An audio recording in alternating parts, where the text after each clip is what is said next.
Because the times Woke up this morning thinking about Those summer days. best friend got caught up when I stayed in Douglasville. Doing fun stuff by myself. I'm a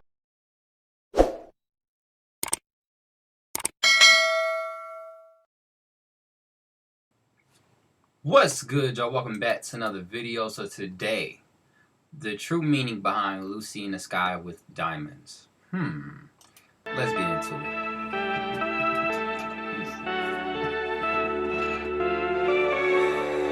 Lucy in the Sky with Diamonds is typically thought to be a song about drugs, mainly because its lyrical concepts are absolutely wild. Yeah. The track invites you out onto a river as you pass through tangerine trees and marmalade skies, eventually meeting a girl with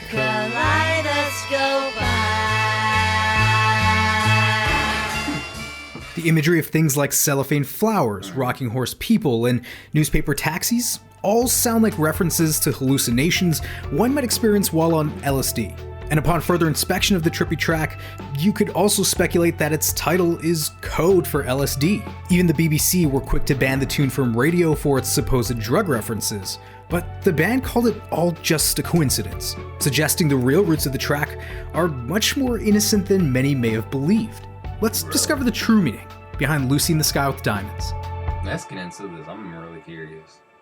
4 years into their musical career, the Beatles had already produced 7 studio albums, each one pushing the boundaries of creative songwriting and recording techniques. By the time they had crafted their album Revolver, it became next to impossible to reproduce those songs for a live setting.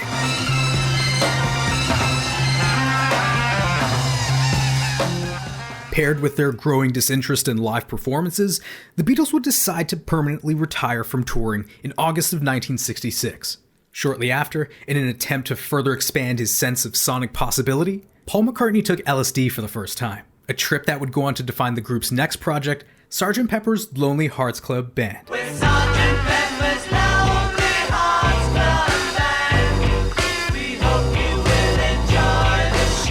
McCartney brought forth the idea of the album playing out like a live performance by a fictional band, an alter ego that would help free them from their image as the Beatles. They would be completely unrestricted sonically, leaving the band to embrace an even more experimental approach and create a key work in psychedelia. Released on the cusp of the Summer of Love, the album reflected the interests of the late 60s youth in counterculture, embracing hippie fashion, themes of anti-war, the free love movement, and hallucinogenic drugs. Their use of sound effects and tape manipulation, even more Indian and Western classical elements, and avant-garde lyricism Over men and horses, hoops and garters, lastly through a hogshead of real fire. left many to assume the album's tracks were drug-inspired. Because they kind of were. The Beatles admitted to using drugs during the album's roughly 700-hour recording process, and one track in particular began drawing everyone's attention.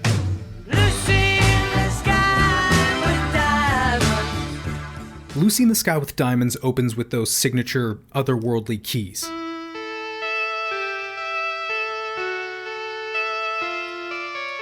A Lowry organ modified to sound more like a celeste piano. You have John Lennon's vocals that were recorded at a tape speed of 45 cycles per second instead of the standard 50, making his voice sound higher and thinner than his usual offerings.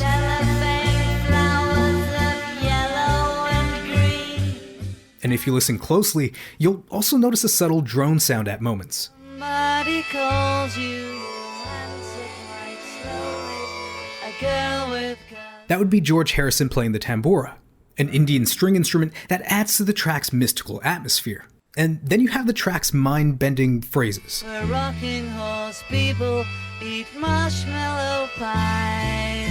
Given that the band were recreationally using hallucinogens and experimenting sonically while delivering far-out subject matter, it would seem obvious that the track was truly drug-inspired. Has it ever been settled whether Lucy in the Sky with Diamonds was a code for anything? It never was, and nobody believes me. And somebody noticed that the letters spelt out LSD. And I had no idea about it. And of course, after that, I was checking all the songs to see what the letters spelt out. Yeah. They didn't spell out anything, none of the others. And It wasn't about that at all, you know. They could do that with Eleanor Rigby. But nobody was, believes, you see. So if it wasn't an acid song, then what was Lucy in the Sky with Diamonds really I about? see my lights. Lennon flicker a said that little the bit, true so- inspiration for the track came when his 3-year-old son Julian showed him a nursery school drawing that he called Lucy in the Sky with Diamonds. Lennon simply thought the title was beautiful and decided to write a song about it. He hadn't even bothered to look at the initials of the title. The track's imagery, on the other hand, would stem from the final chapter of Lewis Carroll's Through the Looking Glass, the sequel to Alice's Adventures in Wonderland, where Alice floats in a boat beneath the sunny sky in a sort of dream world. McCartney confirmed it was pretty obvious drugs influenced some of the group's compositions at the time, but also recalling the writing of Lucy in the Sky with Diamonds, saying, "We did the whole thing like an Alice in Wonderland idea. Being in a boat on a river. Every so often it broke off and you saw Lucy in the sky with diamonds all over the sky. This Lucy was God, the big figure, the white rabbit." Lennon would later add that the girl with kaleidoscope eyes turned out to be Yoko Ono, the female that would one day come save him. So what do you think? Believe it or not? I mean, it would make total sense that a child's idea paired with the fantastical world of Alice in Wonderland, all set to the musical stylings of the Beatles' most experimental era, would produce a But it makes sense. track we all thought to be about drugs. Despite its bizarre atmosphere, Lucy in the Sky with Diamonds was not about tripping on LSD. Its title being code for the drug was also just a remarkable coincidence. Was it though? Regardless of whether it was intentional or not, the song's psychedelic quality would have been celebrated either way. The tune and Sgt. Pepper expressed the psychedelic experience so excellently to listeners who were unfamiliar with hallucinogenic drugs that if such a thing as a cultural contact high is possible, it happened here. Tomorrow Never Knows is totally about LSD though. Turn off your mind, relax and float downstream. We all know about Woodstock, the most famous rock concert in history, but at the center of it all was this psychedelic symbol-covered Volkswagen bus called Light. After the festival, it would never be seen again. CuriosityStream just debuted the Woodstock Bus, a documentary that solves the 50-year-old mystery to find the lost bus that became the iconic emblem of that generation. Use the first link in the description to get 26% off CuriosityStream and start watching it now. With Sgt. Pepper, the Beatles set out to do something different. My creator friends and I have teamed up to do the same. We've built our own streaming platform where we don't have to worry about copyright claims or how much music we use in our videos. It's called Nebula, and it features a ton of exclusive content and originals from some of your favorite creators like Adam Neely, Lessons from the Screenplay, Tom Scott, and a bunch of others. Nebula allows me and other creators to continue doing what we love to do. Create without limitations. There, our content is ad-free and even pushes some boundaries since Well, that being said, I learned a little bit more stuff. You know, my dad and my mom listened to the Beatles and all types of the Four Seasons, you know what I'm saying, the Five Heartbeats, Temptations, shit. What's his name? It's so many people my dad and my mom put me on to when I was a kid, what I listened to on my mom's iPod, iPhones. She just had all types of music.